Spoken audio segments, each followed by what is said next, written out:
घड़ी ने रात के 12 बजाए और रिया सुनसान रेलवे स्टेशन पर अकेली बैठी थी। वह देर रात ऑफिस से निकली थी और अपनी आखिरी ट्रेन को मिस कर चुकी थी। अब सिर्फ एक ट्रेन बची थी, आखिरी ट्रेन जो उसे घर ले जा सकती थी।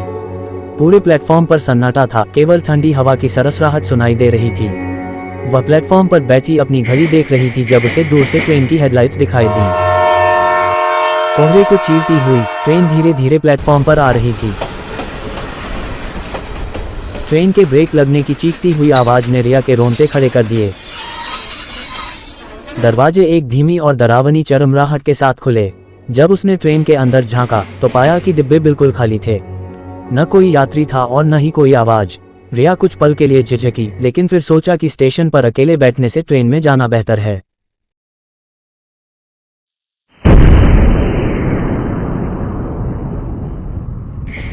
ट्रेन के अंदर का माहौल अजीब था। रोशनी हल्की और पीली थी, जैसे वह वर्षों से बदली न गई हो। सीटें पुरानी और खुरदरी थीं। हर जगह एक अजीब सी गंध थी, जैसे लोहे और सीलन की मिली जुली बदबू।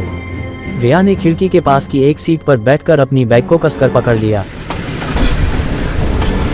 जैसे ही ट्रेन चलने लगी, उसने बाहर झांक कर देखा।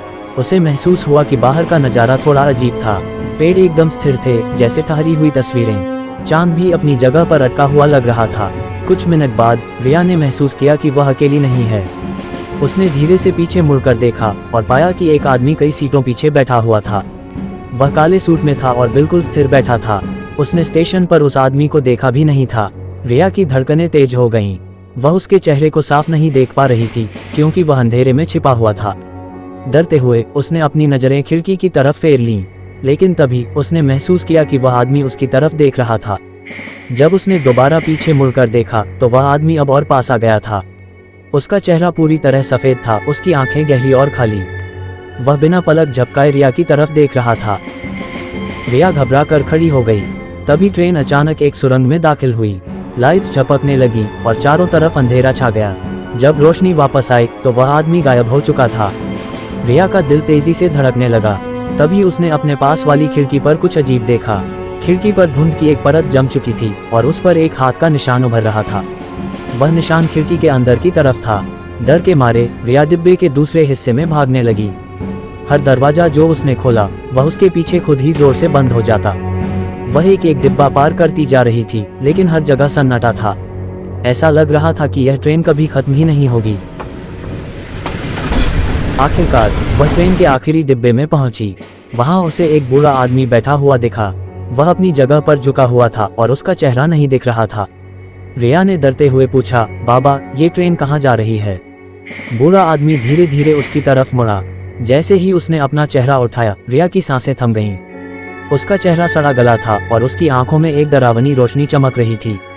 बूढ़ा मुस्कुराया और धीमी आवाज में बोला, ये ट्रेन सिर्फ उन लोगों के लिए है जो अपनी जिंदगी में खो चुके हैं, और अब तुम भी उन्हीं में से हो। रिया चिल्लाई और पीछे हटने लगी। तभी लाइट्स फिर से झपकी और बूढ़ा आदमी गायब हो गया। रिया ने ट्रेन के दरवाजे की ओर भागने की कोशिश की, लेकिन सभी दरवाजे बंद थे। डर के मारे उसने खिड़की से बाहर देखा। बाहर कोहरा था और उसमें से धुंधले साए निकल रहे थे।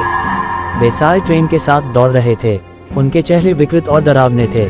उनमें से हर एक की आंखें खाली थीं और वे धीमे धीमे रिया का नाम पुकार रहे थे। रिया, रिया, हमारे साथ आओ। वह साए धीरे धीरे खिड़की के पास आने लगे। रिया डर से चिल्लाने लगी, लेकिन उसकी आवाज जैसे ट्रेन की दीवारों में खो गई। ट्रेन रुक गई। रिया ने दरवाजा खोला और दौड़ते हुए प्लेटफॉर्म पर उतरी।